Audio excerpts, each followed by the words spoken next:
Viewers কাছে থেকে দেখালাম, এখন বিদায় নেওয়ার আগে আপনাদের সাথে আরেকবার দেখিয়ে নিচ্ছি। আর এদিকে কড়াইতে আছে করলা ভাজি হচ্ছে, করলা ভাজি একটু আলু দিয়ে হচ্ছে, আর এখানে ডাল হচ্ছে, আর এখানে হচ্ছে আমার খুবই মজাদার লাউয়ের পাতা ভর্তা চিংড়ি মাছ দিয়ে।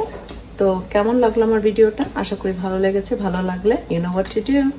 আবারও দেখা হবে, কথা হবে। আজকের মতো এখানে খোদা হাফেজ, বাই ফর নাও। আসসালামু আলাইকুম মাই ভিউয়ার্স, কেমন আছেন আপনারা? আশা করি সবাই ভালো আছেন। Welcome to জলিস kitchen. আমি অনেকদিন পরে জলি কিচেনে আজকে আসছি একটা রেসিপি নিয়ে।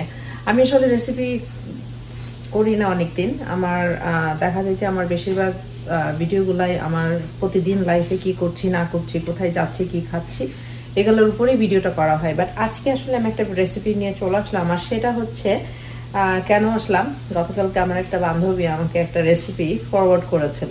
তো ও ভাবছে যে আমি হয়তো ওর মতো লেজি, ও যেমন এটা করে খাবে না, ও ভাবছে যে আমিও খাবারটা দেখে লোভ পাবো কিন্তু রান্নাটা হয়তো বা করে খাইতে পারবো না।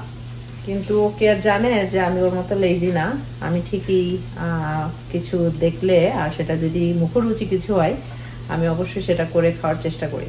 তো যাই হোক, ও দেখবে, দেখে এখন অবাক হয়ে যাবে যে রেসিপিটা আমি কিভাবে করলাম, আর ও খালি দেখে দেখে মুখে পানি আনছে। তো যাই হোক, তো রেসিপিটা হচ্ছে লাউয়ের ভর্তা করব চিংড়ি মাছ দিয়ে। তো লাকিলি আমার কাছে কিছু লাউয়ের পাতা ছিল, তো আমি সকালবেলা লাউয়ের পাতাগুলো ছিঁড়লাম, ছিঁড়ে ওটাকে এই যে স্টিম করে নিয়েছি। আমি কিন্তু এখনো কোনো কিছু শুরু করিনি, শুধু পাতাটা ধুয়ে পরিষ্কার করে পানি ঝরিয়ে এটাকে স্টিম করেছি। সাথে রেখেছি কাঁচামরিচ, এখানে রসুন আর পেঁয়াজ বড় বড় করে কেটে নিয়েছি, আর এখানে আছে কিছু চিংড়ি মাছ।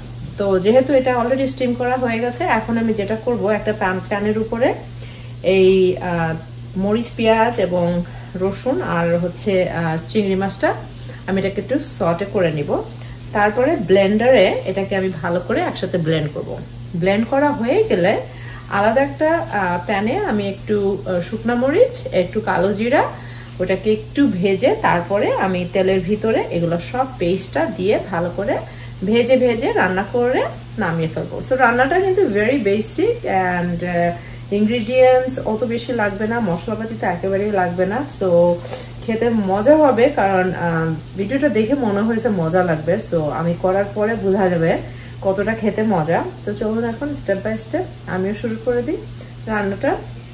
সো আমি অলরেডি একটা প্যান নিয়ে নিয়েছি, প্যানটা অন করে দিয়েছি এবং আমি প্যানের উপরে এখন শুরু করব আমার রান্নাটা। সো ভিউয়ার্স, চুলার উপরে তেল দিয়ে দিয়েছি, তেলটা গরম হয়ে গেছে। এখন যেটা করব, আমার এই রসুন আর পেঁয়াজটা আগে দিয়ে দিচ্ছি।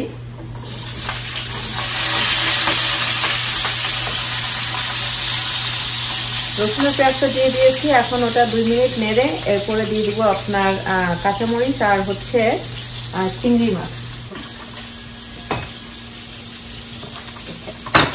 এটা নিলাম, এখন এটাকে দিয়ে দিচ্ছি, দিয়ে দিলাম।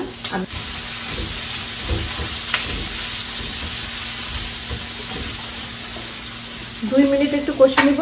2 মিনিট কষা হয়ে গেলে দিয়ে দিব চিংড়ি মাছ। চিংড়ি মাছটা দেওয়ার পরে একটু লবণও দিয়ে দিই, আর লবণটা এখনই দিয়ে দিচ্ছি। এখন যেটা করব, দিয়ে দিচ্ছি আমার চিংড়ি মাছ। চিংড়ি মাছটা দিয়ে দিলাম,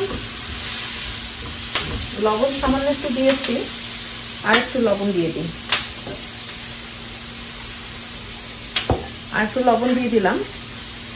এখন এটাকে আমি ঠিক 3 থেকে 4 মিনিট ভালো করে সটে করব। সটে করা হয়ে গেলে একটু ঠান্ডা হলে পুরা শাক আর চিংড়ি মাছ, পেঁয়াজ, রসুন, মরিচ ওটাকে ভালো করে ব্লেন্ড করব। এই ভিউয়ার্স, এই যে দেখেন অলরেডি চিংড়ি মাছ ধোয়া বেরোচ্ছে, মরিচ, পেঁয়াজ, রসুন, চিংড়ি মাছ আর হচ্ছে আমার শাক আমি এটার ভিতরে রাখলাম। আমি যেটার ভিতরে হ্যান্ড ব্লেন্ড করি সেটা খুঁজে পাচ্ছি না, তো যেহেতু খুঁজে পাচ্ছি না আমি এটার ভিতরে ব্লেন্ড করা শুরু করব, কারণ আমি জানি না এটা কোথায় রেখেছি, একদমই খুঁজে পাচ্ছি না। ইন দ্য মিন টাইমে কড়ার উপরে আমি একটু কালো জিরা দিয়ে দিচ্ছি।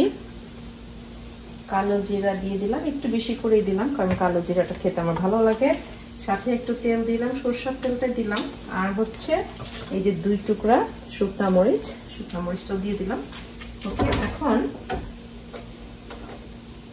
এটা হতে থাকুক।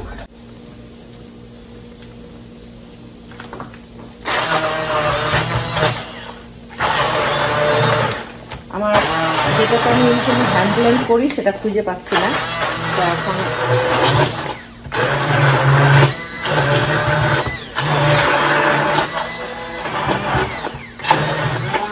ব্লেন্ড করতে বেশিক্ষণ লাগতেছে না, অলমোস্ট হয়ে আসছে। এই ভিউয়ার্স, এই যে আমার পেস্টটা তৈরি করা হয়ে গেছে। এত সহজ রান্নাটা, দেখেন রান্নাটা করতে আমার মনে 10 মিনিটও লাগে না। আর এদিকে আমার কালো জিরা আর শুকনো মরিচ যেটা দিয়েছি এটা কিন্তু ভালোভাবে একটা খুশবু বের হয়ে গেছে। এখন আমি পেস্টটা দিয়ে দিচ্ছি।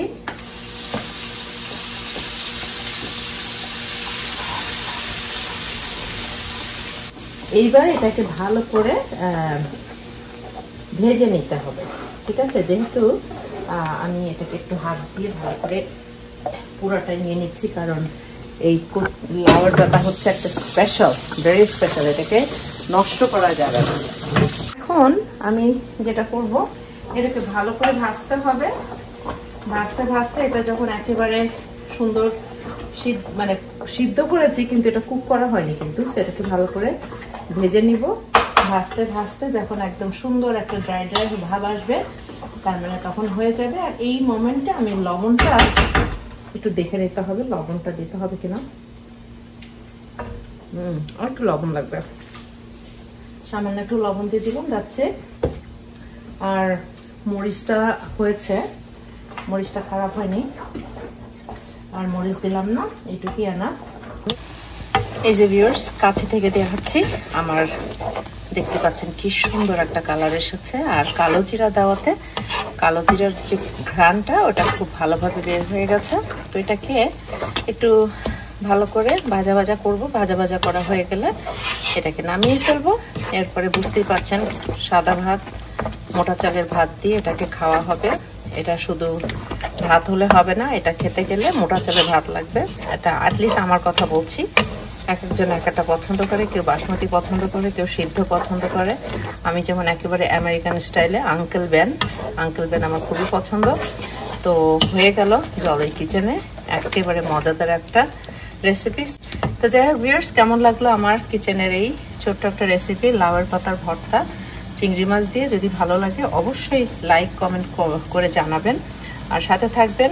আমার পেজটা ফলো করবেন, ইউটিউব চ্যানেলটা অবশ্যই সাবস্ক্রাইব করবেন। তো আবারও দেখা হবে ভিউয়ার্স, খোদা হাফেজ।